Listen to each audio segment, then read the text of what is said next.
জয় ঠাকুর, জয় মা, জয় স্বামীজি, জয় গুরুদেব।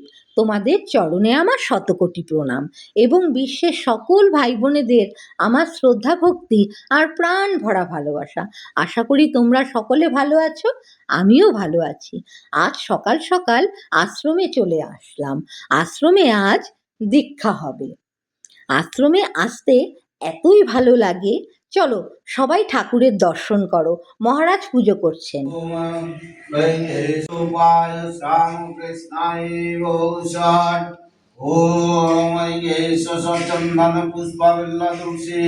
पत्रांजलि संगाय सावरणाय सुशक्तिकाय सुपरसुदाय सर्वदेवदेवी स्वरूपाय श्रीरामकृष्णाय गौषाट ओम चंदन पुष्प बिल्ला तुलसी पत्रांजलि संगाय सावरणाय सुशक्तिकाय सुपरसुदाय सर्वदेवदेवी स्वरूपाय श्रीरामकृष्णाय गौषाट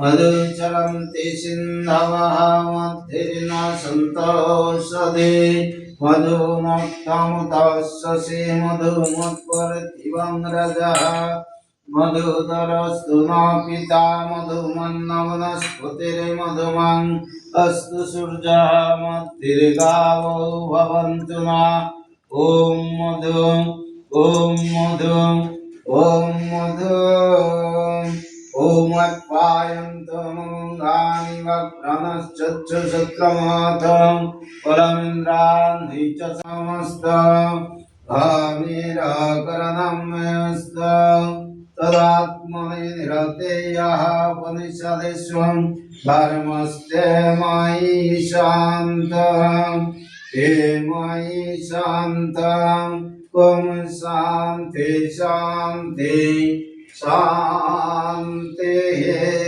हरे ओम तत्सत् श्रीरामकृष्णाय अर्पणमस्तु।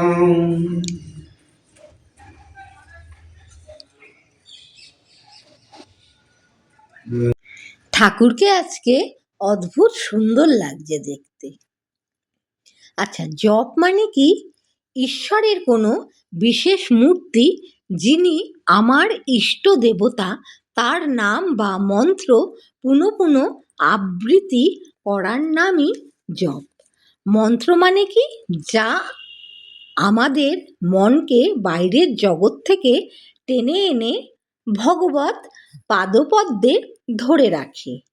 আর বীজ মন্ত্র হচ্ছে যে মন্ত্র জপের দ্বারা অন্তরের আধ্যাত্মিক শক্তির স্ফুরণ হবে, যে শক্তির জোরে মানুষকে আস্তে আস্তে ভগবত দর্শনের দিকে নিয়ে যাবে।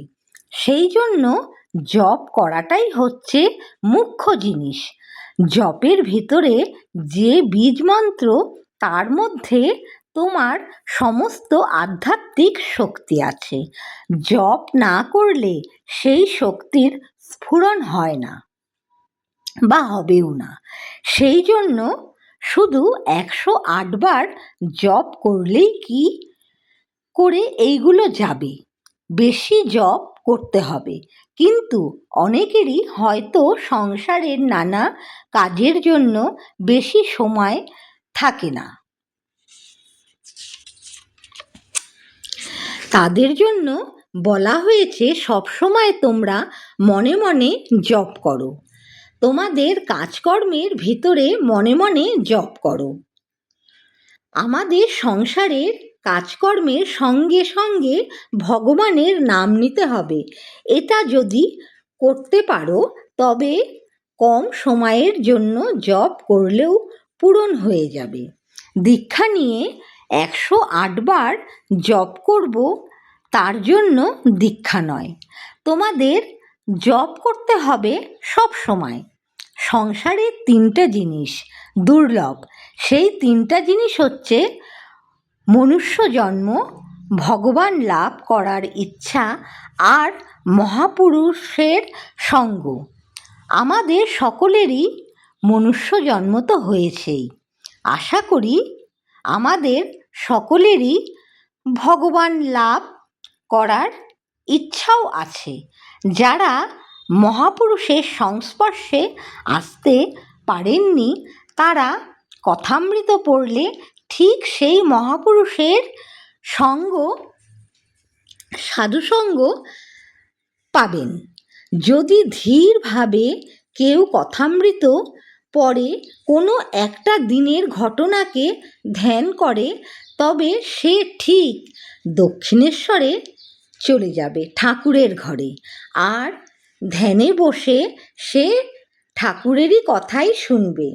ঠিক এইভাবেই চিন্তা করতে হবে। এইভাবে যদি হয় তবেই সাধুসঙ্গ হয়ে যাবে। রাজা মহারাজ বলতেন, তোমাদের এক কথায় ব্রহ্মজ্ঞান দিচ্ছি আমি। রোজ কথামৃত পড়লে সংসারের যা ঝামেলা, সংসারের দিকে আসক্তি, এইসব আস্তে আস্তে কমে যাবে। আর ভগবান লাভের জন্য মনে খুব তীব্র ইচ্ছা হবে। দেখো প্রসাদে আজ কি কি ছিল। যাই হোক, সবাই ভালো থেকো, সুস্থ থেকো। আগামী দিনগুলো সবার ভালো কাটুক।